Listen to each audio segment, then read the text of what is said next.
Distribution of water on the earth, तो जो अर्थ में वाटर का डिस्ट्रीब्यूशन कैसे होता है, ये देखिए, ये जो पिक्चर है, ये जो फ्रोज़न वाटर है, ये जब गर्मियों में राइज होता है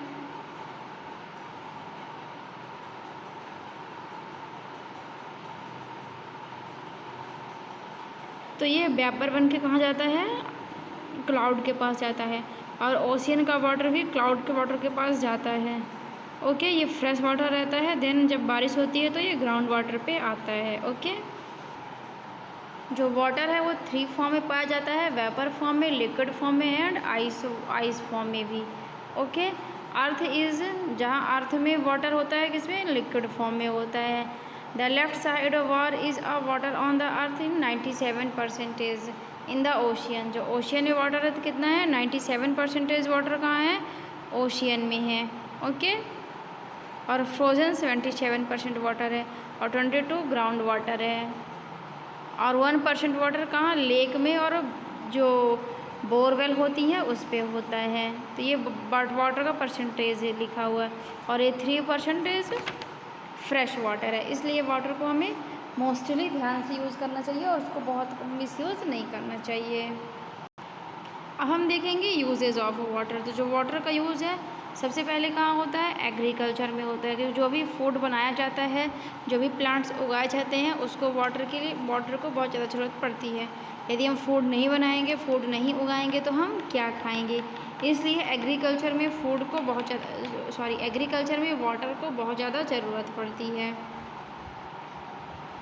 agriculture contains 70% of water through out the majority of water from irrigation. Irrigation से 70% वाटर मिल जाता है। During 1970 the construction of irrigation system dramatically increased. The rate of growth began decrease both development and developing countries in 1980. Increase in irrigation development guarantee increase of crop production many country। मतलब जो irrigation का है, irrigation की जो विधि थी उसको बढ़ाया गया ताकि क्रॉप को बढ़ाया जा सके। तो जो डेवलप कंट्री है उन्होंने बहुत पहले ही इरीगेशन की मेथड को बढ़ा लिया था।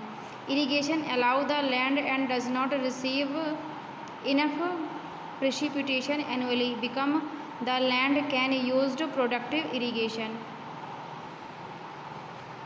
irrigation is required for successfully cultivation of crop। जो क्रॉप का कल्टीवेशन है उसके लिए इरीगेशन बहुत ज़्यादा ज़रूरी है। Important adequate and time supply of water necessary proper growth of crops. Crops की प्रॉपर ग्रोथ के लिए भी इरीगेशन बहुत ज़्यादा ज़रूरी है। Okay, the irrigation of India different method से होती है, जैसे अंडरग्राउंड वाटर, रिवर का वाटर और spring water. Rain water consider one of the most ideal source of irrigation. जो रेन वाटर है वो आइडियल सोर्स है। ओके, अब हम देखेंगे इंडस्ट्रियल यूज़।